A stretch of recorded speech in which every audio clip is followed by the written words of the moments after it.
The magic നോവലിലേക്ക് സ്വാഗതം. സുധാകർ മംഗളോദയത്തിൻ്റെ ചിറ്റ part 4. Shyama ഇവിടുന്ന് കൊണ്ടുപോകരുത് മോനെ, നമുക്ക് വേണ്ടി ഈ വീട്ടിൽ കിടന്ന് കഷ്ടപ്പെട്ടവളാ. വയ്യാതായപ്പോൾ അവളെ ഇവിടുന്ന് പറഞ്ഞയക്കണത് മഹാപാവമാണ്. അവളെ ഞാൻ ശുശ്രൂഷിച്ചോളാം. ഇല്ലെങ്കിൽ നന്ദന വരാമെന്ന് പറഞ്ഞിട്ടുണ്ട്. ഇവർ വേണമെങ്കിൽ പൊയ്ക്കോട്ടെ. ദേവൻ ചോദ്യഭാവത്തിൽ ഹേമയെ നോക്കി. ഹേമയുടെ ചുണ്ടിൽ ഒരു പരിഹാസച്ചിരി തെളിഞ്ഞു. ഞങ്ങൾ പോണമെന്നാവും ദേവേട്ടൻ ആഗ്രഹിക്കണത് അല്ലേ? ഹേമ ആരാഞ്ഞു. പിന്നെ മുഖം ചലിപ്പിച്ചു. ഇല്ല ദേവേട്ട, ശ്യാമേച്ചി ഇവിടെ ഉപേക്ഷിച്ചിട്ട് ഹേമ പോവില്ല. നിങ്ങൾ അടിച്ചിറക്കിയാലും ഞാൻ പോവില്ല. അതിനാ കരുതലോടെ വന്നത്. കാറിൽ ചാരി നിൽക്കുന്ന സുധീന്ദ്രൻ്റെ മുഖത്തേക്ക് അവൾ നോട്ടം പകർന്നു. ഒരു കാര്യം ചെയ്യാം. ഒരു ഞൊടി ആലോചിച്ചിട്ട് ദേവൻ പറഞ്ഞു. ശ്യാമയോട് ഞാൻ ചോദിക്കാം. മുഖത്തിൻ്റെയോ കണ്ണിൻ്റെയോ ചലനങ്ങൾ കൊണ്ട് സമ്മതം എന്നവൾ മറുപടി പറഞ്ഞാൽ എനിക്ക് സമ്മതമാണ്. അതല്ല, ഇവിടുന്ന് പോകാൻ അവൾക്ക് ഇഷ്ടമല്ലെങ്കിൽ ആരെന്ത് പറഞ്ഞാലും ഞാൻ അവളെ വിടില്ല. ദേവൻ തിരിഞ്ഞ് അകത്തേക്ക് നടന്നു. പുച്ഛത്തിൽ ഹേമയൊന്ന് നോക്കിയിട്ട് ഭാഗ്യവും അകത്തേക്ക് നടന്നു. ഹേമ പതറി നിന്നു. പോരാൻ സമ്മതമില്ലെന്ന് ശ്യാമേച്ചി മുഖം കുടഞ്ഞാൽ താൻ എന്തു ചെയ്യും? ദേവേട്ടൻ്റെ ഈ ക്രൂരയായ അമ്മ അതിനെ കൊന്നുകളയാൻ പോലും മടിക്കില്ല. അങ്ങനെ ചെയ്ത് കളഞ്ഞാലും ശ്യാമേച്ചിയുടെ മനസ്സ് അവർക്കെതിരെ തിരിയില്ല എന്നുറപ്പാണ്. ഏതായാലും വരുന്നതിനെയൊക്കെ നേരിടുക തന്നെ. ഞാനിപ്പോൾ വരാം എന്ന് സുധീന്ദ്രനോട് പറഞ്ഞിട്ട് ഹേമയെ അകത്തേക്ക് നടന്നു. ശ്യാമ കിടക്കുന്ന കിടക്കയുടെ അരികിലിരിക്കുകയായിരുന്നു ദേവൻ. ഭാഗ്യലക്ഷ്മിയും അവരുടെ അരികിലുണ്ടായിരുന്നു. ഹേമ വാതുക്കലെത്തി നിന്നു. ശ്യാമയുടെ കൈത്തണ്ടയിൽ സ്നേഹപൂർവ്വം തലോടിക്കൊണ്ട് ദേവൻ തിരക്കി. ശ്യാമ, നിന്നെ വീട്ടിലേക്ക് കൊണ്ടുപോകണമെന്ന് ഹേമ വാശി പിടിക്കുന്നു. നിനക്കിവിടുന്ന് പോണോ മോളെ? ഉത്കണ്ഠയാൽ ഹേമയുടെ നെഞ്ചു പിടഞ്ഞു. ശ്യാമ പക്ഷേ നിശ്ചലം കിടന്നതേ ഉള്ളൂ. എന്തേ ശ്യാമ, പോണത് ഇഷ്ടമല്ലേ അല്ലേ? അപ്പോഴും ചലനമില്ലാതെ കിടന്നതേ ഉള്ളൂ ശ്യാമ. നോക്കുമോളെ, ദേവൻ ശ്യാമയോട് പറഞ്ഞു. നിന്നെ പിരിഞ്ഞ് ഒരു നിമിഷം പോലും കഴിയാൻ എനിക്കാവില്ല. തയ്യൽ കടയിൽ പോകുന്നത് മറ്റൊരു നിവൃത്തിയില്ലാഞ്ഞിട്ടാ. പണിയെടുക്കാതെ നമുക്ക് ജീവിക്കാനാവില്ലല്ലോ. ഇനി മുതൽ പതിവിൽ നേരത്തെ ഞാൻ വന്നോളാം. രാത്രി മുഴുവൻ ഞാൻ ഈ അരികിലിരിക്കും. വേണ്ട എന്ന ഭാവത്തിൽ ശ്യാമ മുഖം ചലിപ്പിച്ചു. ദേവൻ അതിശയമായി, സങ്കടമായി. എന്താ ശ്യാമ നീ ഇങ്ങനെ കാണിക്കണത്? ഞാൻ അരികിലിരിക്കണ്ടെന്നാണോ? അതോ നിനക്ക് നിന്റെ വീട്ടിലേക്ക് പോകണമെന്നാണോ? അതേ എന്ന ഭാവത്തിൽ ശ്യാമ മുഖം ചലിപ്പിച്ചു. ദേവനിൽ ഞെട്ടലുണ്ടായി. എന്താ മോളെ ഇത്? നിനക്കിവിടെ ഇത്ര വെറുത്തോ? എനിക്കറിയാം, പകലൊന്നും നിന്റെ അരികിൽ ഞാൻ ഉണ്ടാവില്ല. രാത്രി വന്നാലും എനിക്ക് ജോലിയായിരിക്കും. നിനക്ക് മരുന്നുകൾ വാങ്ങണ്ടേ? എല്ലാവരുടെയും ചെലവുകൾ നടക്കണ്ടേ? കഷ്ടപ്പെടാതെ പറ്റുമോ ശ്യാമ? ശ്യാമയുടെ കവിളിലൂടെ കണ്ണുനീർ ഒഴുകി. മോള് കരയണ്ട. ശ്യാമയുടെ കണ്ണുനീർ തുടച്ചു ദേവൻ. ഞാൻ അറിയാതെ ഒരുപാട് വേദനകൾ നീ ഇവിടെ സഹിക്കാനുണ്ടാവും.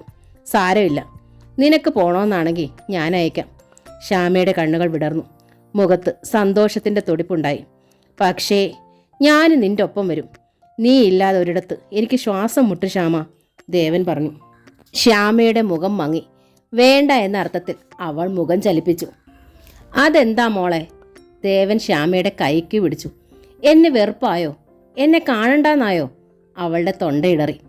അതുകൊണ്ടല്ല എന്ന് ശ്യാമ മുഖം ഇളക്കി. പിന്നെ എന്തോ പറയണമെന്നുണ്ടായിരുന്നു ആ മുഖത്ത്. പക്ഷേ അവൾക്ക് ശബ്ദിക്കാനാവാത്തതിൻ്റെ വിമ്മിട്ടം.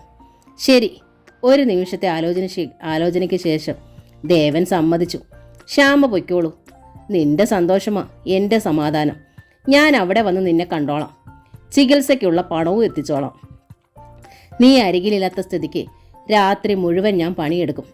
എനിക്ക് വിശ്രമം വേണ്ട, ജീവിതവും വേണ്ട. നീ രക്ഷപ്പെട്ട് കണ്ടാ മതി. ശ്യാമയുടെ കണ്ണുകൾ പിന്നെയും തുളുമ്പി. എന്താ ദേവ നീ ഈ പറയണതൊക്കെ? ഭാഗ്യ അന്വേഷിച്ചു. ശ്യാമ ഇവിടെ നയിക്കരുതെന്നാ എനിക്ക് പറയാനുള്ളത്. ഇവിടെ അവളെ നോക്കാൻ ആരാ ഉള്ളത്? നീ കൂടി അങ്ങോട്ട് പോകുമ്പോൾ അമ്മ ഇവിടെ ഒറ്റപ്പെടില്ലേടാ? അമ്മയൊന്നും പറയണ്ട, ദേവൻ കൽപ്പിച്ചു. ശ്യാമയുടെ സന്തോഷമാ എനിക്ക് പ്രധാനം.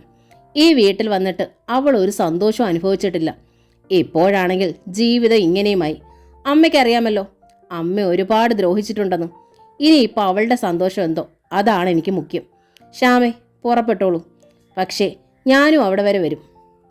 ഏട്ടൻ വരണതിൽ ഒരു വിരോധവും ഇല്ല, അകത്തേക്ക് വന്നുകൊണ്ട് ഹേമ പറഞ്ഞു. ശ്യാമേച്ചിയുടെ ആഗ്രഹം എന്തായാലും ദേവേട്ടൻ അവിടെ വന്ന് താമസിക്കാവുന്നതേ ഉള്ളൂ. ദേവേട്ടന് സന്തോഷവും സമാധാനവും ഉണ്ടായിക്കോട്ടെ എന്ന് കരുതിയാവും കൂടെ പോരണ്ടാന്ന് ശ്യാമേച്ചി ഉദ്ദേശിച്ചത്. ഉള്ളുകൊണ്ട് ശ്യാമേച്ചി എപ്പോഴും കാണാൻ ആഗ്രഹിക്കുന്ന മുഖം ദേവേട്ടൻ്റെതാണെന്ന് അറിയാലോ. അനങ്ങാനാവാതെ കിടന്നു. ദേവേട്ടൻ്റെ ജീവിതത്തിൽ ഒരു ഭാരമാകണ്ടെന്നാവും ശ്യാമേച്ചി കരുതുന്നത്. ദേവൻ ശുണ്ടിയിൽ ഹേമയുടെ നേർക്ക് തിരിഞ്ഞു. എൻ്റെ ശ്യാമ എനിക്ക് ഭാരമോ? എന്താ ഹേമ നീ ഈ പറയണത്? അവളില്ലെങ്കിൽ ഞാൻ ജീവിക്കുമോ? ഹേമയുടെ കണ്ണുകളും നിറഞ്ഞു. ദേവേട്ടനെ എനിക്കറിയാം, ആ നല്ല മനസ്സും അറിയാം. തൊഴു കൈകളോടെ ഞങ്ങൾ ദേവേട്ടൻ്റെ മുന്നിൽ നിൽക്കും. അതുകൊണ്ട് കൂടിയാണ് ദേവേട്ട ഞങ്ങൾ പോകാൻ ആഗ്രഹിക്കുന്നത്. ഇവിടെ താമസിച്ചാൽ ദേവേട്ടന് ശ്യാമ നഷ്ടപ്പെടും, ഉറപ്പാ. നാവ് കൊണ്ട് നമുക്ക് മനുഷ്യരെ കൊല്ലാനാവും. അതെങ്ങനെയാണെന്ന് ഒരിക്കൽ കൂടി ഞാൻ വിശദീകരിക്കണില്ല. അവർ ഭാഗ്യത്തെ ഒന്ന് നോക്കി, വീണ്ടും ദേവനെ.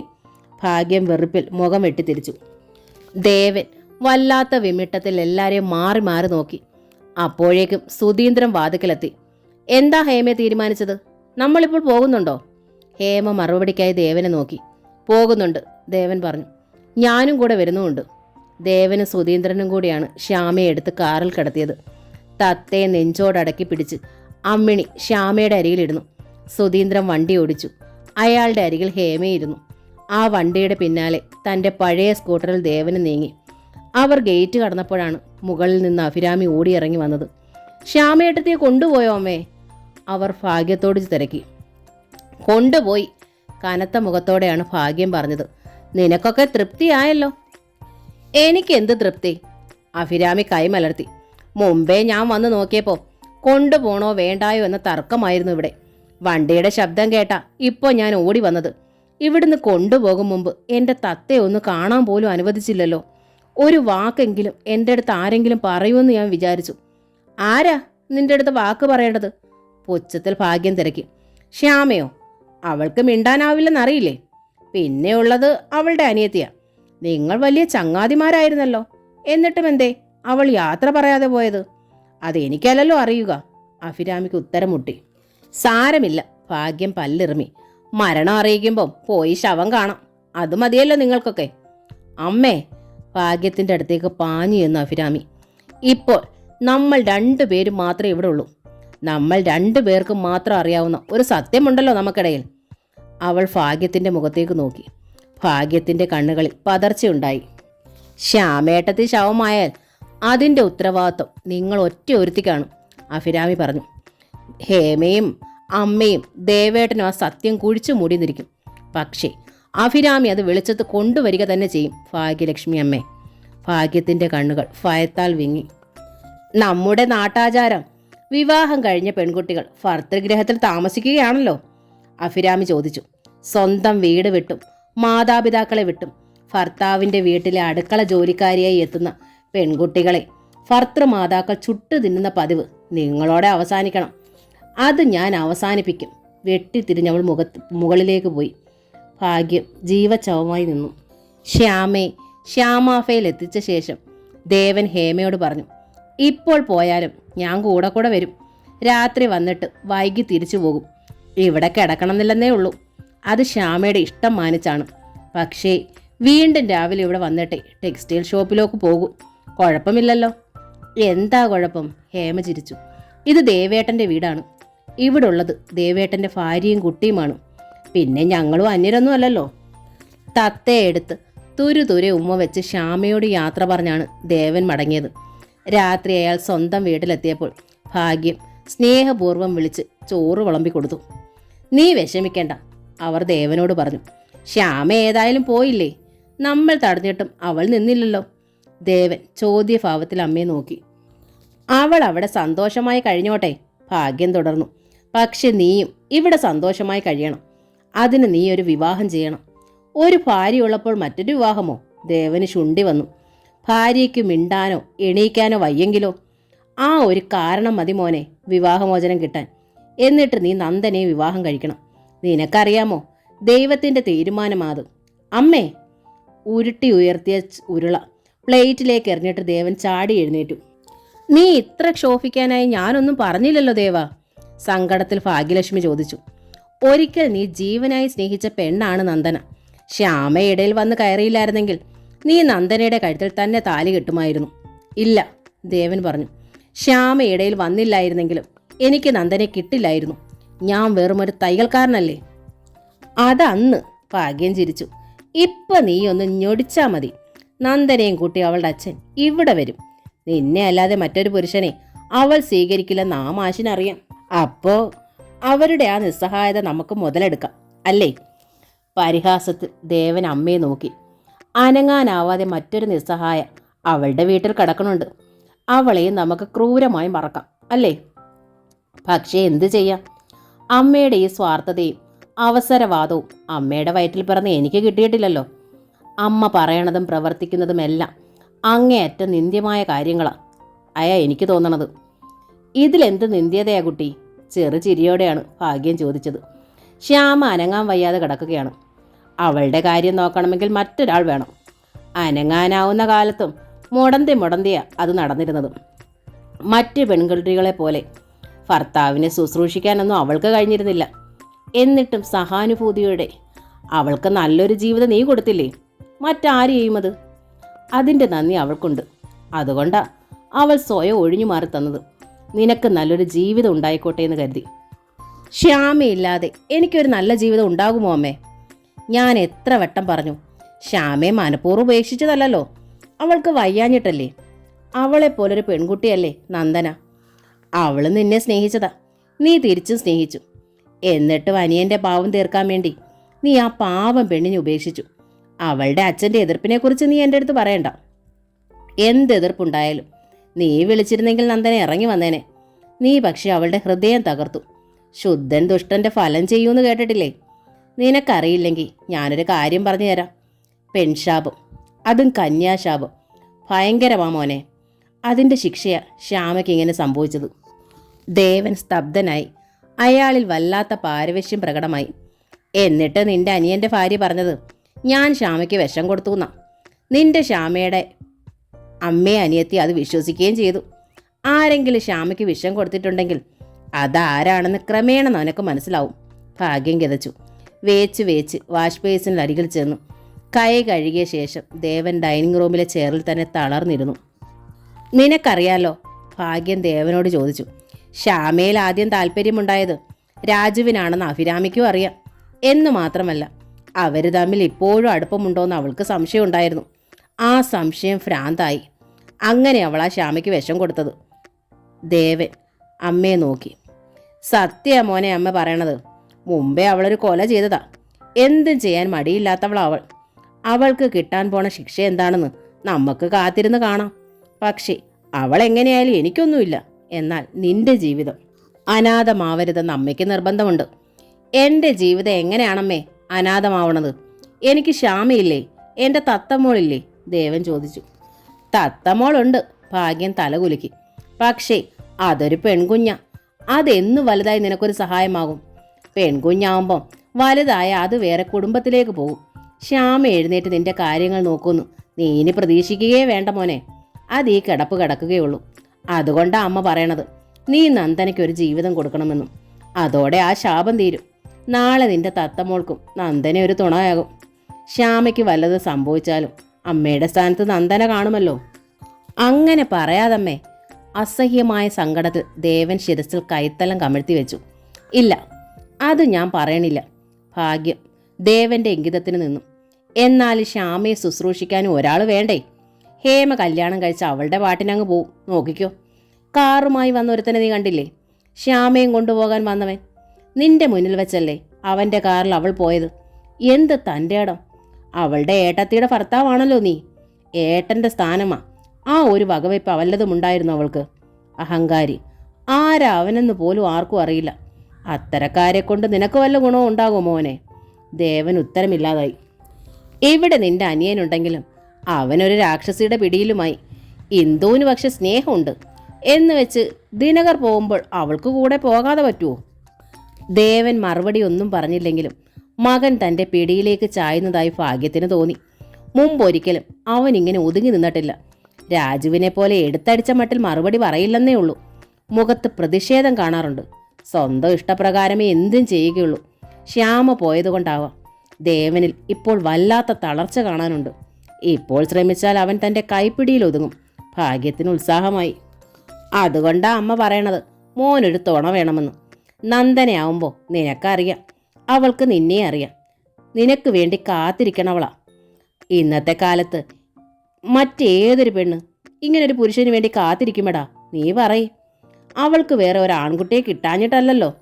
നീ കല്യാണം കഴിച്ച് കുട്ടിയായിട്ടും അവൾക്ക് നിന്നെ മറക്കാൻ കഴിയണില്ല. അതാണടാ സ്നേഹം. ഈ സ്നേഹം കണ്ടില്ല എന്ന് നടിച്ചാൽ ഇനി നിനക്ക് ശിക്ഷയുണ്ടാകും. അമ്മ പറയണത് തെറ്റാണോന്ന് നീ നിന്റെ കൂട്ടുകാരോട് ആരോടെങ്കിലും ഒന്ന് ചോദിച്ചു നോക്ക്. പെട്ടെന്ന് ദേവൻ എഴുന്നേറ്റ് തൻ്റെ മുറിയിലേക്ക് നടന്നു. ഭാഗ്യത്തിന് നിരാശയൊന്നും അനുഭവപ്പെട്ടില്ല. മറുപടിയൊന്നും പറഞ്ഞില്ലെങ്കിലും മകൻ തൻ്റെ വഴിക്ക് വരുമെന്ന് അവർ ഉറച്ചു വിശ്വസിച്ചു. അഭിരാമി എന്ന ഭയങ്കരയുടെ കയ്യിൽ നിന്ന് രാജുവിനെ തനിക്കിനി കിട്ടാൻ പോണില്ലെന്ന് ഭാഗ്യത്തിന് അറിയാമായിരുന്നു. ദേവൻ്റെ കൂടെ നന്ദന ഇങ്ങോട്ട് വന്നാൽ തനിക്ക് കിട്ടാൻ പോണത് തൻ്റെ സ്വപ്നങ്ങളിലെ മരുമകളെയായിരിക്കും. താൻ വരയ്ക്കുന്ന വരയ്ക്കപ്പുറം അവൾ കടക്കില്ല. ശ്യാമയെ അങ്ങനെ ആയിരുന്നു. എങ്കിലും ശ്യാമയ്ക്ക് കാൽ പണം പോലും സ്ത്രീധനം കൊണ്ടുവരാൻ കഴിഞ്ഞില്ല. നന്ദന പക്ഷെ കോടീശ്വരിയാണ്. അവൾക്കുള്ളതെല്ലാം തനിക്ക് സ്വന്തം പോലെ ഉപയോഗിക്കാം. പിറ്റേന്ന് രാവിലെ ഭാഗ്യം ക്ഷേത്രത്തിൽ പോയി. ആ വഴിക്ക് നന്ദനയുടെ വീട്ടിലും കയറി. നന്ദനയുടെ അച്ഛൻ അവിടെ ഇല്ലാതിരുന്നത് സൗകര്യമായി ഭാഗ്യത്തിന് തോന്നി. കോളേജിൽ പോകാൻ ഒരുങ്ങുകയായിരുന്നു നന്ദന. ഭാഗ്യത്തെ കണ്ടപ്പോൾ നന്ദനയുടെ മുഖം വല്ലാതെയായി.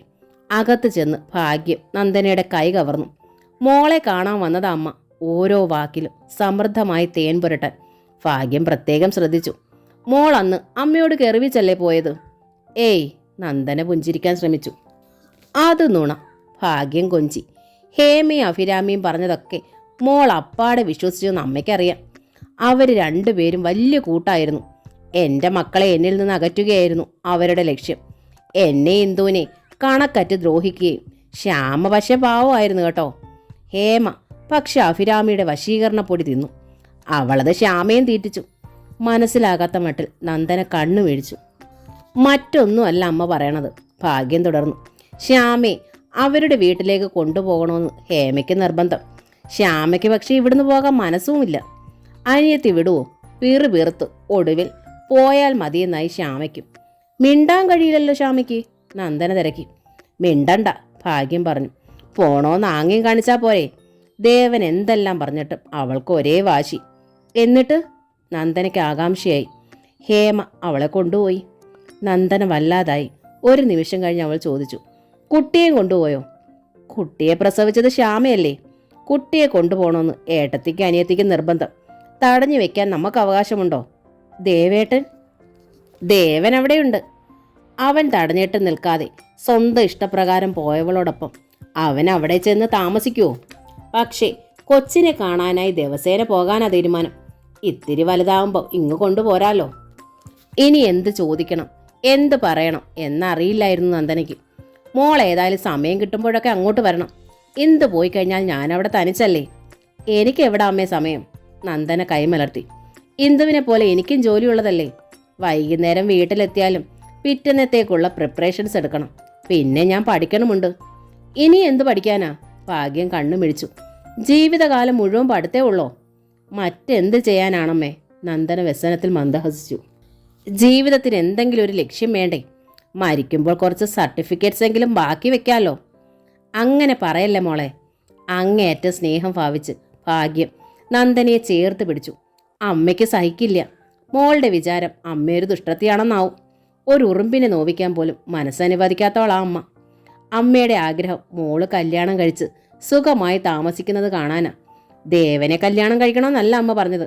ശ്യാമ പോയാലും അവർ വിവാഹമോചനം നേടിയാലും ആളുകളുടെ കണ്ണിൽ ദേവൻ രണ്ടാം കെട്ടുകാരനല്ലേ. നന്ദനയ്ക്ക് അമ്പരപ്പും വിഷമവുമായി. ദേവേട്ടൻ വിവാഹമോചനം നേടാൻ പോവുകയാണോ അമ്മേ? അവൾ ചോദിച്ചു. കഷ്ടമല്ലേ അത്? പാവം ശ്യാമയെ ഉപേക്ഷിക്കണത്. അയ്യോ മോളെ, ദേവൻ ശ്യാമയെ ഉപേക്ഷിച്ചതല്ല. ശ്യാമ ദേവന് വിട്ടുപോയതല്ലേ. അന്ന് മോൾ അവിടെ വന്നു പോയതോടെ ശ്യാമയ്ക്ക് അവിടുന്ന് പോകണമെന്ന് നിർബന്ധം. വിവാഹമോചനം വേണമെന്ന് അവൾ ആംഗ്യം കാട്ടി പറയുകയും ചെയ്തു. ആംഗ്യം കാട്ടിയത് മറ്റെന്തെങ്കിലും ആണെങ്കിലോ? ആംഗ്യം കാണിക്കുക മാത്രമല്ല, കടലാസിൽ അവൾ എഴുതി കാണിച്ചു. ഭാഗ്യം ഒരു നുണ തട്ടിവിട്ടു. എഴുതാനൊക്കെ കഴിയുമോ ശ്യാമയ്ക്ക്? നന്ദനയ്ക്ക് അത്ഭുതം. അപ്പോൾ നല്ല പ്രോഗ്രസ് ഉണ്ടല്ലോ. പ്രോഗ്രസ് ഉള്ളത് കൊണ്ടാവും പോണോന്ന് വാശി വന്നത്. കാല് വയ്യാത്തവളെ കല്യാണം കഴിക്കാൻ ആളുണ്ടായി, ഒരു കുട്ടിയുമായി. ഇനി ദേവനില്ലെങ്കിൽ എന്താ? അവൾ പഠിപ്പുള്ളവളല്ലേ. ദേവന് പഠിപ്പില്ലാത്തതിൻ്റെ ഒരു പുച്ഛം മുമ്പേ അവൾക്കുണ്ട്. അവളെക്കാളും പഠിച്ചവളല്ലേ നന്ദന. എന്നിട്ടും അവന് വേണ്ടി മോൾ ഒരു ജന്മം മുഴുവൻ കാത്തിരിക്കുകയല്ലേ? നന്ദന വല്ലാതെയായി. ഏതായാലും ഞാൻ ശ്യാമി ഒന്ന് കാണുന്നുണ്ട്. എന്താ പ്രശ്നമെന്നറിയാലോ? അയ്യോ വേണ്ട മോളെ. ഭാഗ്യ ഇടയിൽ കയറി. നിന്നെ പ്രതിയാ അവൾ അവിടുന്ന് പോയത്. ഇനി നീ അങ്ങോട്ട് ചെന്നാൽ അവർക്ക് ഒന്നുകൂടി ദേഷ്യമാവും. സുഖമില്ലാതെ കിടക്കണതല്ലേ, നമ്മൾ ശല്യപ്പെടുത്തണ്ട. വല്ലതും കൂടുതലായാൽ നമ്മൾ ചെന്നതുകൊണ്ടാണെന്ന് അവർ പറയും. നന്ദന വിഷമത്തിലായി. സമയം കിട്ടുമ്പോൾ മോൾ അമ്മയുടെ അടുത്ത് വന്നാ മതി. അമ്മയ്ക്ക് അത് വലിയ സന്തോഷമാണ്. യാത്ര പറഞ്ഞിറങ്ങാനൊരുങ്ങി ഭാഗ്യം. ചായ കുടിക്കാൻ നന്ദന നിർബന്ധിച്ചെങ്കിലും പിന്നീടാകാമെന്ന് പറഞ്ഞ് അവർ ഒഴിഞ്ഞു. നന്ദനയും തൻ്റെ വഴിക്ക് വരുമെന്ന് ഭാഗ്യം വിശ്വസിച്ചു. തയ്യക്കടയിലേക്ക് പോകും വഴി ദേവൻ ശ്യാമാഫയിലെത്തി. ശ്യാമ സന്തോഷവതിയായിരുന്നു. സ്വന്തം വീട്ടിൽ അവൾ കൂടുതൽ സ്വതന്ത്രയായി ദേവന് തോന്നി. ശ്യാമയുടെ അരികിൽ മോൾ കിടന്നിരുന്നു. മോളെ നിശബ്ദമായി അവൾ താലോലിക്കുകയായിരുന്നു. ശുശ്രൂഷിക്കാൻ അരികിൽ ആൾക്കൂട്ടമില്ലാത്തതും ശ്യാമയ്ക്ക് ആശ്വാസമായി അനുഭവപ്പെട്ടിരുന്നു. അമ്മ ഇടയ്ക്കിടെ വന്ന് ശ്രദ്ധിക്കും, മരുന്നുകൾ നൽകും. ഹേമ ബൂത്തിലേക്ക് പോയി കഴിഞ്ഞിരുന്നു. ശ്യാമയ്ക്ക് എങ്ങനെയുണ്ടമ്മേ? ദേവൻ അമ്മിണിയോട് തിരക്കി. അവൾ സന്തോഷവതിയാണോ? അവിടത്തേക്കാൾ സന്തോഷവതിയാ മോനെ. സ്വന്തം വീട്ടിലെത്തിയപ്പോൾ അമ്മിണിയുടെ മുഖത്തും ജീവനും തെളിച്ചവും പ്രകടമായി. സത്യം പറഞ്ഞ അങ്ങോട്ട് കൊണ്ടുപോകേണ്ടിയിരുന്നില്ലെന്ന് ഇപ്പോൾ എനിക്ക് തോന്നുക. ആരെന്ത് ചെയ്താലും ഞങ്ങൾ അറിഞ്ഞിട്ടെന്താ? ഞങ്ങളെ കൊണ്ട് ശിക്ഷിക്കാൻ കഴിയുമോ? ചെയ്തവരോട് ദൈവം ചോദിച്ചോളും. ദേവൻ തത്തയെ എടുത്തുകൊണ്ട് നടന്ന് കളിപ്പിച്ചു. കുട്ടിയെ പിരിയാൻ അയാൾക്ക് പ്രയാസമുണ്ടായിരുന്നു. എങ്കിലും ജോലിക്ക് പോകേണ്ടിയിരുന്നതിനാൽ കുറച്ചു കഴിഞ്ഞ് അവളെ ശ്യാമയുടെ അരികിൽ കൊണ്ടുവന്ന് കിടത്തി. വൈകുന്നേരം വരാം. ഭാര്യയുടെ നെറുകയിൽ ദേവൻ ചുംബിച്ചു. സന്തോഷമായിരിക്കണം, നിനക്ക് ഞാനുണ്ട്. എൻ്റെ ജീവിതത്തിൽ നിന്നേക്കാൾ വലുതായി ആരുമില്ല. ശ്യാമയുടെ കണ്ണുകൾ നിറഞ്ഞു.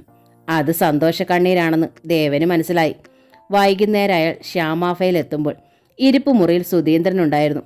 ഹേമ അയാൾക്ക് ചായ കൊടുക്കുകയായിരുന്നു. നേരം സന്ധ്യ കഴിഞ്ഞിരുന്നു. സുധീന്ദ്രൻ ആര് തന്നെയായാലും ഹേമ അയാൾക്ക് അത്രയും സ്വാതന്ത്ര്യം നൽകേണ്ടിയിരുന്നില്ലെന്ന് ദേവന് തോന്നി. ദേവേട്ടൻ അറിയില്ലേ ഇത് എന്ന് പറഞ്ഞ് ഹേമ പരിചയപ്പെടുത്താൻ തുടങ്ങിയതും എനിക്കറിയാം എന്ന് പറഞ്ഞ് ദേവൻ നേരെ ശ്യാമയുടെ മുറിയിലേക്ക് നടന്നു. ഹേമയുടെയും സുധീന്ദ്രൻ്റെയും മുഖങ്ങൾ വാടുന്നതും അയാൾ കണ്ടു. എന്നാൽ ദേവൻ ശ്യാമയുടെ മുറിയിലെത്തിയപ്പോഴേക്കും പുറത്തുനിന്നും അവരുടെ ചിരി കേൾക്കായി. ദേവന് വല്ലാത്ത അസ്വസ്ഥത അനുഭവപ്പെട്ടു. അല്പസമയം ശ്യാമയോടും തത്തയോടും ഒപ്പം ചെലവഴിച്ചിട്ട് അയാൾ തിരിച്ചുപോയി. മടങ്ങുമ്പോൾ ഇരിപ്പ് മുറിയിൽ സുധീന്ദ്രൻ ഇല്ലായിരുന്നു. പരിസരത്ത് ഹേമയും കണ്ടില്ല. ശ്യാമയുടെ അമ്മ പുരുഷന്മാരില്ലാത്ത ഈ വീട്ടിൽ ഒരന്യ പുരുഷൻ ഇത്രയും സ്വാതന്ത്ര്യം നൽകുന്നതിൽ ദേവന് വല്ലാത്ത പരിഭവം തോന്നി. ശ്യാമ പക്ഷേ നിസ്സഹായയാണല്ലോ എന്ന് അയാൾ സമാധാനിച്ചു. ദേവൻ വീട്ടിലെത്തുമ്പോൾ ഭാഗ്യലക്ഷ്മി ചോറും വിളമ്പി വെച്ച് കാത്തിരിക്കുകയായിരുന്നു. ഇങ്ങനൊരു പതിവ് പുത്തനായിരുന്നെങ്കിലും തൽക്കാലം അയാൾക്കതൊരാശ്വാസമായി. പിറ്റേന്ന് വൈകുന്നേരമേ ദേവൻ ശ്യാമാഫയിലെത്തിയുള്ളൂ. അമ്മിണിയാണ് അയാളെ സ്വീകരിച്ചത്. ഹേമ ദേവന് മുമ്പിൽ വെളിപ്പെട്ടതുമില്ല. അവൾ പിണങ്ങി മാറി നിൽക്കുകയാണെന്ന് അയാൾ കരുതി. ദേവൻ അന്വേഷിക്കാൻ പോയതുമില്ല. മറ്റൊരു വൈകുന്നേരം കൂടി സുധീന്ദ്രനെ അയാൾ അവിടെ വെച്ച് കണ്ടു. അപ്പോഴും മനഃപൂർവ്വം ആ ഭാഗത്തേക്ക് ശ്രദ്ധിച്ചില്ല. തുടർന്ന് വന്ന ഞായറാഴ്ച ഹേമ ശ്യാമാഫയിൽ ഉണ്ടാകുമെന്നതുകൊണ്ട് ദേവൻ അന്ന് അവിടേക്ക് പോയില്ല. ഉച്ചയായപ്പോഴാണ് ഭാഗ്യം അയാളോട് പറഞ്ഞത്, ഇന്ന് അമ്മയുടെ പിറന്നാളാ മോനെ, കൊച്ചൊരു സദ്യയുണ്ട്, ഊണ് കഴിക്കാതെ എങ്ങടും പോയേക്കരുത്. രാജുവും അഭിരാമിയും അവരുടെ മാതാപിതാക്കളും ഇന്ദുലേഖയും ദിനകറും എല്ലാവരും ഉണ്ടായിരുന്നു വീട്ടിൽ.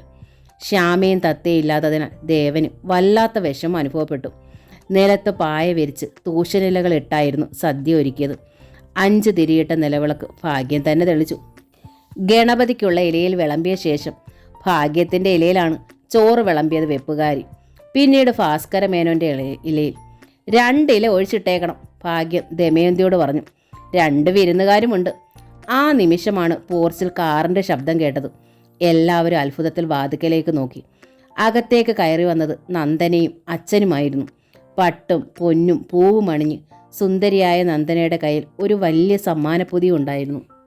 ദേവനായിരുന്നു ഏറ്റവും അത്ഭുതം. ശ്യാമ ഇവിടെ ഇല്ലാത്ത സാഹചര്യത്തിൽ ഒരിക്കൽ തൻ്റെ പ്രതിശ്രുത വധുവായിരുന്ന നന്ദന ഇങ്ങനെ അണിഞ്ഞൊരുങ്ങി വന്നതിൽ അയാൾക്ക് നേരിയ അസഹ്യത പോലും അനുഭവപ്പെട്ടു. നന്ദന വല്ലാതെ മാറിയോ? അതോ അച്ഛൻ്റെ നിർബന്ധത്തിലാണോ? അങ്ങനെയെങ്കിൽ ഇതിനു പിന്നിൽ തൻ്റെ അമ്മയും ഉണ്ടാകുമെന്ന് ദേവന് തോന്നി. അത് ശരിവെക്കുന്ന തരത്തിൽ ഭാഗ്യം മകനെ നോക്കി കുസൃതിയിലൊന്ന് പുഞ്ചിരിക്കുകയും ചെയ്തു. എന്നിട്ട് അതിഥികളെ ആദരിക്കാനായി ഇലയുടെ മുന്നിൽ നിന്ന് എഴുന്നേൽക്കാൻ ഒരുങ്ങി. പെട്ടെന്ന് രാമുണ്ണി മാഷ് കൈ ഉയർത്തി തടഞ്ഞു. നോ, ഏതു മഹാരാജാവ് വന്നാലും ഊട് വിളമ്പി ഇലയുടെ മുന്നിൽ നിന്ന് എഴുന്നേൽക്കാനേ പാടില്ല. അത് അന്നത്തെ അനാദരിക്കലാണ്. അന്നത്തേക്കാൾ വലിയവരല്ല അതിഥികൾ. വരാൻ വൈകിയപ്പോൾ വരുമോ എന്നൊരു സംശയം ഉള്ളതുകൊണ്ടാണ് ഞങ്ങളിരുന്നത്. ക്ഷമാപണ ഭാവത്തിൽ ഭാഗ്യം പുഞ്ചിരിച്ചു. വരാൻ വൈകിയത് എൻ്റെ മോളുടെ ഒരുക്കം മൂലമാ. രാമുണ്ണി മാഷ് ചിരിച്ചു. ഒരുങ്ങാൻ ഒട്ടും താല്പര്യമുള്ള കൂട്ടത്തിലല്ലാട്ടോ നന്ദന, എൻ്റെ നിർബന്ധത്തിലാ. ഇവിടെ വേറെ സുന്ദരിമാരുണ്ടല്ലോ. അഭിരാമിയെയും ഇന്ദുലേഖയും കൺകോണാൽ ഒന്ന് തഴുകി മാഷ്. അവരുടെ മുന്നിൽ എൻ്റെ മോൾക്ക് വിലയിടേണ്ടെന്ന് വെച്ചാ അതൊരിക്കലും ഉണ്ടാവില്ല. വെറുപ്പിൽ അഭിരാമി ഒന്ന് നോക്കിയിട്ടാണ് ഭാഗ്യം പറഞ്ഞത്. ഒരുങ്ങാതെ തന്നെ വില കൂടിയവളാ നന്ദമോൾ. നന്ദമോളുടെ മുന്നിൽ ഒരുത്തി ഞെളിഞ്ഞിട്ട് കാര്യമില്ല. ആ മറുപടി രാമുണ്ണി മാഷിനെ നന്നായി സുഖിപ്പിച്ചു. നന്ദനയുടെ മുഖത്ത് പക്ഷെ ജാള്യതയായിരുന്നു. ആകട്ടെ, മാഷ് നന്ദനെ ഇരിക്കൂ, ഭാസ്കരമേനോൻ അറിയിച്ചു. ഇനി ഭക്ഷണത്തോടൊപ്പം ആവാം സംസാരം. നിലത്തിലയിട്ടതിൽ ഇരിക്കാൻ അച്ഛനും മോൾക്കും പ്രയാസമുണ്ടോ? ഭാഗ്യം രാമുണ്ണി മാഷിനെയും നന്ദനെയും മാറി മാറി നോക്കി. ഇത്തിരി പ്രയാസമുണ്ടായാലും ഇരുന്നുണ്ണുന്നതിൽ ഒരാഠ്യത്വമുണ്ട്, മാഷ് പറഞ്ഞു. പോരെങ്കിൽ നല്ല കണ്ണാടി പോലെ മിന്നണ ഗ്രാനൈറ്റ് ഫ്ലോർ, മെത്തപ്പായും വിരിച്ചിട്ടുണ്ടല്ലോ. ഒക്കെ തറവാട്ട് രീതി തന്നെ. എൻ്റെ തറവാട്ടിൽ പിറന്നാളിന് നിലത്തിരുന്നേ ഉണ്ണൂന്ന് നിർബന്ധമാ, ഭാഗ്യലക്ഷ്മി മാഷിനോട് പറഞ്ഞു. കേട്ടിട്ടുണ്ടാവും ഞങ്ങളുടെ തറവാട്. കാവുങ്കൽ മംഗലശ്ശേരി. 2 ജഡ്ജിമാരുണ്ടായിരുന്നതാ, ഇപ്പോൾ 5 ഡോക്ടർമാർ. എൻ്റെ ഇന്ദുമോളെ കൂടാതെയാണ് കേട്ടോ. അടുത്തിടെ ഒരു IAS കാരൻ കൂടി ഉണ്ടായി. IAS എടുക്കാതെ കളക്ടറായിരുന്ന ഒരാൾ ഞങ്ങൾക്കുണ്ടായിരുന്നു. എൻ്റെ വലിയേട്ടൻ ശേഖരമേനോൻ. അറിയാമെന്ന് രാമുണ്ണി മാഷ് തല കുലുക്കി. എൻ്റെ തറവാട്ടിൽ 3 IAS കാർ. മാഷും വിട്ടില്ല. 2 പേർ കേരളത്തിന് വെളിയിലാണ് കേട്ടോ. ഡോക്ടർ പക്ഷേ ആകെ ഒന്നേ ഉള്ളൂ. പൊങ്ങച്ചത്തിൻ്റെ ആ മത്സരം കണ്ട് അഭിരാമി രാജുവിനെ നോക്കി ചിരിയമർത്തി. രാജുവിന് പക്ഷേ ചിരി വന്നില്ല. തൻ്റെ വീട്ടിൽ അരങ്ങേറുന്ന തട്ടുപൊളിപ്പൻ നാടകങ്ങൾ ഇപ്പോൾ അയാൾ ശ്രദ്ധിക്കാറേയില്ല. ആണുങ്ങൾക്ക് ഇടപെടാൻ പറ്റിയ കാര്യങ്ങളല്ല അവയെന്നും രാജു കരുതി. ഇപ്പോൾ സ്വന്തം പ്രൊഫഷനിൽ മാത്രമാണ് അയാൾക്ക് ശ്രദ്ധ. ഇതല്ലേ നമ്മുടെ റിട്ടയേർഡ് കേണൽ? ഇലയുടെ മുന്നിൽ ഇരുന്നു കൊണ്ട് രാമുണ്ണി മാഷ് റിട്ടയേർഡ് കേണൽ രവീന്ദ്രൻ നായരെ നോക്കി ഊറി ചിരിച്ചു. കേണലിന് ആ റിട്ടയേർഡ് മാഷ് തീരെ പിടിച്ചില്ല. ആ റിട്ടയേർഡ് പ്രയോഗം. ഞാൻ റിട്ടയേർഡാ, ഗൗരവത്തോടെ കേണൽ അറിയിച്ചു. നിങ്ങളും റിട്ടയേർഡ് തന്നെ ആണല്ലോ. ഞാൻ കേണലായി ആർമിയിൽ നിന്ന് റിട്ടയേർഡായി. നിങ്ങൾ നാട്ടിൻ പുറത്തെ ഒരു പള്ളിക്കൂടത്തിൽ നിന്ന് വെറും ഒരു സാധാ മാഷായി റിട്ടയർ ചെയ്തു. അത്രയല്ലേ വ്യത്യാസമുള്ളൂ. രാമുണ്ണി മാഷിന് അത് നന്നായി കൊണ്ടാൽ കൊടുക്കാതെ വിടാത്തവനാണ് ആ ചെറിയ മനുഷ്യൻ. വ്യത്യാസം ഇനിയുമുണ്ട്, മാഷ് പറഞ്ഞു. റിട്ടയർഡായ ശേഷം ഞാൻ എൻ്റെ വീട്ടിൽ താമസിക്കണം. കേണൽ മകളുടെ ഭർത്താവിൻ്റെ വീട്ടിൽ ഗസ്റ്റായിട്ടും. അതൊരു വ്യത്യാസമാണല്ലോ. ഭാഗ്യലക്ഷ്മിക്ക് ആ ഡയലോഗ് നന്നേ ഇഷ്ടമായി. അത് കേട്ട് അവൾ രസിച്ചു ചിരിച്ചു. കേണലും പത്മയും വല്ലാതെയായി. അവർ പരസ്പരം നോക്കി. തുടർന്ന് മകളെ, സാരമില്ല, ഞാൻ കൈകാര്യം ചെയ്തോളാമെന്ന് അഭിരാമി ആംഗ്യം കാണിച്ചു. എന്നിട്ട് അവൾ മാഷിനെ നോക്കി. അങ്കിൾ പറഞ്ഞത് ശരിയാ. എൻ്റെ അച്ഛൻ എൻ്റെ ഭർത്താവിൻ്റെ വീട്ടിലാണ് താമസിക്കുന്നത്. പക്ഷേ ഈ വീടിൻ്റെ കട ഒഴിപ്പിച്ചത് എൻ്റെ അച്ഛൻ എനിക്ക് തന്ന ആഭരണങ്ങൾ വിറ്റിട്ടാ. രാമുണ്ണി മാഷ് രാജകുമാരനെ ഒന്ന് നോക്കി. രാജകുമാരൻ മുഖം തിരിച്ചു. രാജുവേട്ടൻ സമ്മതിച്ചാലേ അങ്കിളിന് അത് ഉറപ്പുള്ളോ? അഭിരാമി ചിരിച്ചു. ഇപ്പം ഈ വീടിൻ്റെ ഉടമസ്ഥാവകാശം എൻ്റെ രാജുവേട്ടനാ. ദേവേട്ടനും കുറച്ച് രൂപ തന്നിട്ടുണ്ട്. അത് ഞങ്ങൾ സാവധാനം കൊടുത്തു തീർക്കും. എന്നാൽ രാജുവേട്ടൻ്റെ സഹോദരിയായ ഇന്ദുവിനും ഭർത്താവിനും ഈ വീട്ടിൽ യാതൊരു അവകാശവുമില്ലെന്ന് മനസ്സിലാക്കണം. അവരുടെ ഷെയർ ഞങ്ങൾ കൊടുത്തു തീർത്തു കഴിഞ്ഞു. അങ്കിളിനെയും മകളെയും ഈ പിറന്നാൾ സദ്യയ്ക്ക് ക്ഷണിച്ച ഈ അമ്മയ്ക്ക് പോലും ഈ വീട്ടിൽ പ്രത്യേകിച്ച് അവകാശമൊന്നുമില്ലെന്ന് അറിയണം. ഭാഗ്യം സ്തബ്ധയായി. ഇവൾ പറഞ്ഞത് കേട്ടോ എന്ന ഭാവത്തിൽ അവർ മക്കളെയും ഭർത്താവിനെയും നോക്കി. അനക്കമറ്റിയിരുന്നതല്ലാതെ ആരും മറുപടിയൊന്നും പറഞ്ഞില്ല. ഇന്ദുവും ദിനകറും പോലും. അഭിരാമിയുടെ സംസാരം വല്ലാതെ ബാധിച്ചത് രാമുണ്ണി മാഷിനെയും നന്ദനെയുമാണ്. നന്ദനെ ഇരിക്കാൻ പോലും മടിച്ച് ഇലയുടെ മുമ്പിൽ നിന്നു. നന്ദനെ ഇരിക്കൂന്നേ, അഭിരാമി നന്ദനയോട് പറഞ്ഞു. നിങ്ങളെ അപമാനിക്കാനല്ല ഞാനിതൊക്കെ പറഞ്ഞത്. എൻ്റെ അച്ഛനെ അപമാനിക്കാൻ നന്ദനയുടെ അച്ഛന് അവകാശമില്ലെന്ന് അറിയിക്കാനാ. ഞങ്ങൾ ഊണ് കഴിക്കണോ അതോ എഴുന്നേറ്റ് പോണോ? രാമുണ്ണി മാഷ് ഭാഗ്യത്തെയും ഭാസ്കരമേനോനെയും നോക്കി. വീട് ആരുടേതായാലും ഊണ് എൻ്റേതാ, ഭാഗ്യം പറഞ്ഞു. ഞാൻ ക്ഷണിച്ചു വരുത്തിയവർ എഴുന്നേൽക്കേണ്ട ഒരാവശ്യവുമില്ല. നിങ്ങളെ അപമാനിച്ചവരാണ് എഴുന്നേറ്റ് പോകേണ്ടത്. പെട്ടെന്ന് നിലയിൽ കൈ കുടഞ്ഞു പത്മ എഴുന്നേറ്റു. പുറകെ കേണൽ രവീന്ദ്രൻ നായരും. രണ്ടുപേരും പോയി കൈ കഴുകി തങ്ങളുടെ മുറിയിലേക്ക് നടന്നു. മോശമായി, ഭാസ്കരമേനോൻ ഭാഗ്യത്തോട് പറഞ്ഞു. രാമുണ്ണി മാഷും മകളും എഴുന്നേറ്റ് പോയാലും മോശമല്ലേ? നമ്മൾ ക്ഷണിച്ചു വരുത്തിയതല്ലേ അവരെ? ഭാഗ്യം ചോദിച്ചു. പിന്നെ നന്ദനയോട് പറഞ്ഞു, മോളിരിക്കെ, ഈ വീടിപ്പോൾ വഴിയമ്പലം പോലെയാ. പലയിടങ്ങളിൽ നിന്ന് വന്നവരാ ഇവിടെ താമസിക്കണത്. അപ്പോൾ പലരും പലതും പറഞ്ഞൊന്നിരിക്കും. അതൊന്നും ചെവിക്കൊള്ളുകയേ വേണ്ട. മനസ്സില്ലാ മനസ്സോടെയാണ് നന്ദന ഇലയുടെ മുമ്പിലിരുന്നത്. ദമയന്തി വിഭവങ്ങൾ വിളമ്പി. ഇരിക്കണോ എഴുന്നേൽക്കണോ എന്നറിയില്ലായിരുന്നു അഭിരാമിക്ക്. എല്ലാവരും എഴുന്നേൽക്കും വരെ ഇലയുടെ മുന്നിലിരിക്കാൻ തന്നെ തീരുമാനിച്ചു അവൾ. പക്ഷേ അമ്മ അച്ഛനും എഴുന്നേറ്റ് പോയ ശേഷം അഭിരാമി ആഹാരം കഴിച്ചതേയില്ല. ഏതായാലും ഇങ്ങനെ ഒരു അപമാനം ഇനി ഉണ്ടാവാൻ പാടില്ല, രാമുണ്ണി മാഷ് പറഞ്ഞു.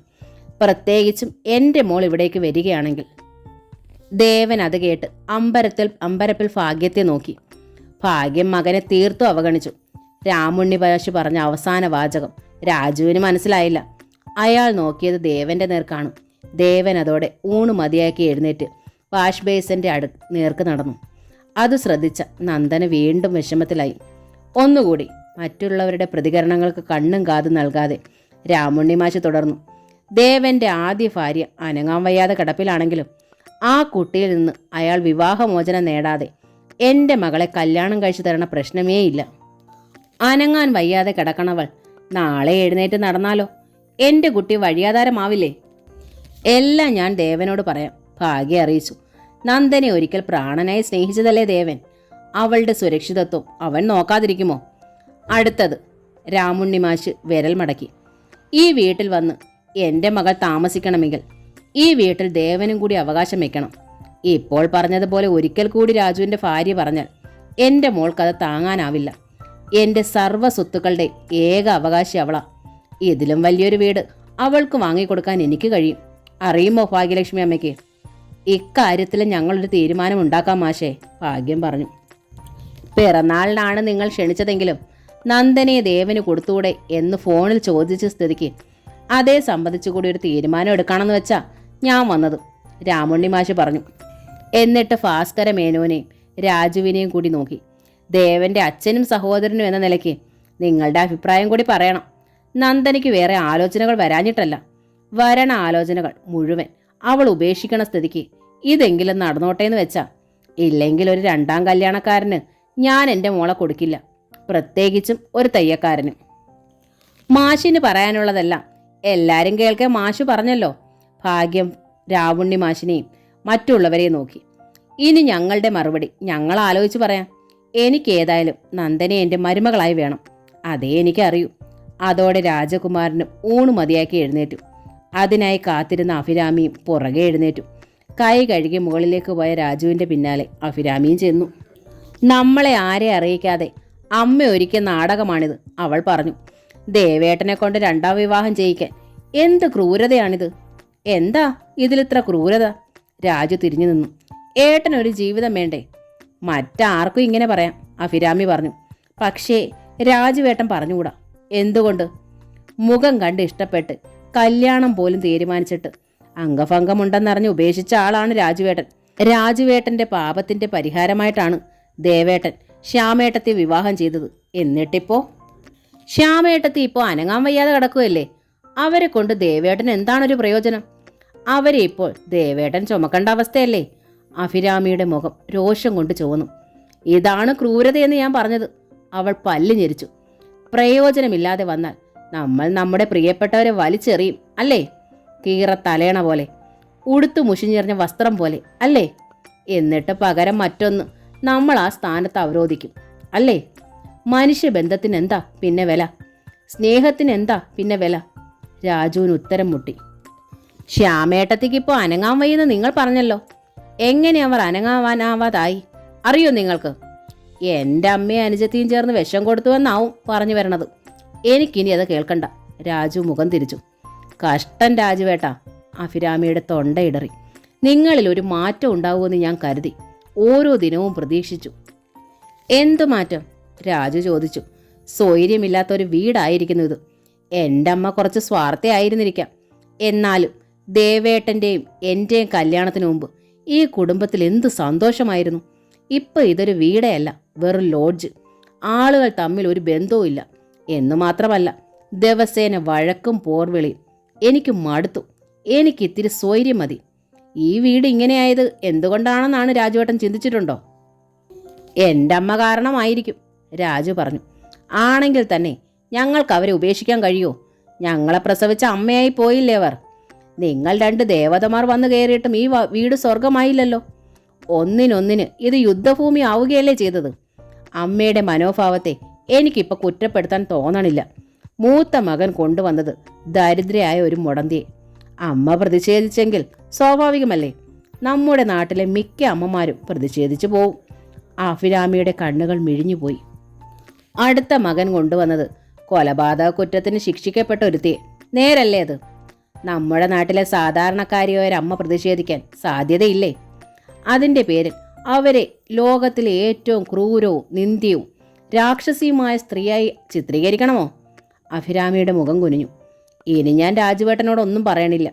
ഇനി നിങ്ങളിൽ എനിക്ക് ഒരു പ്രതീക്ഷയില്ല. എനിക്കും, രാജു പറഞ്ഞു. ഈ വീടിൻ്റെ കാര്യത്തിൽ തന്നോട് ഞാൻ കടക്കാരനാണ്. തൻ്റെ ആഭരണങ്ങളുടെ മുഴുവൻ വിലയും തന്ന ശേഷമേ ഞാനും ഇനി സംസാരിക്കണുള്ളൂ. എപ്പോൾ എവിടെ വെച്ചും ആ കടത്തിൻ്റെ പേരിൽ താൻ എന്നെ അപമാനിക്കുമെന്ന് എനിക്കറിയാം. ആ കടം വീട്ടിക്കഴിഞ്ഞാൽ വല്ല ആശ്രമത്തിലും പോയി പാർക്കാൻ തീരുമാനിച്ചിരിക്കുകയാണ് ഞാൻ. മനസ്സിൽ അലിവിൻ്റെ കണിക പോലും ഇല്ലാത്തവർ ആശ്രമത്തിൽ പോയിട്ടെന്തേ? അഭിരാമി ചോദിച്ചു. രാജു അമർഷത്തിൽ അഭിരാമിയെ നോക്കി.